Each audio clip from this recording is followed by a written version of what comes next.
For Dr. Rajesh Dash, understanding heart disease is more than just a part of his job. It's a personal calling.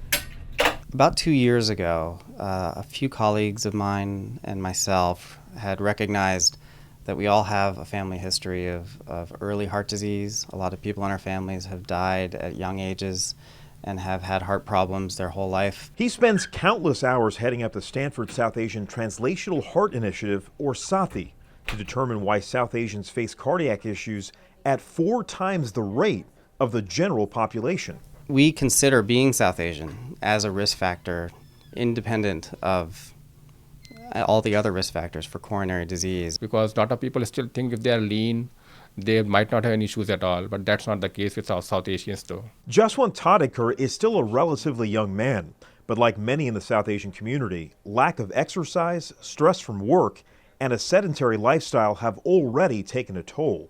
In addition to cholesterol, I have high blood sugar and diabetes as well. A poor diet and tobacco can also increase the risk of heart disease, but Stanford doctors say genetics also play a role.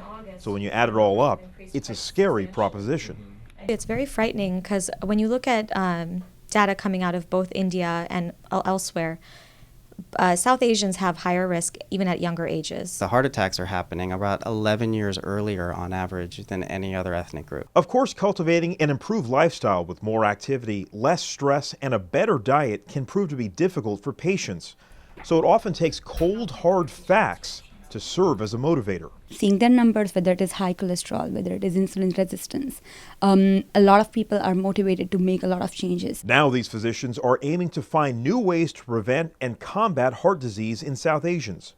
So in addition to conducting risk factor screenings, patients may also take part in SSATHI's research program that calls for additional heart testing and genetic risk evaluation, a program that's offered free of charge. And we hope that the community will really take notice and take advantage of this opportunity. The more folks that get involved, the better the odds are for the community to overcome this growing epidemic.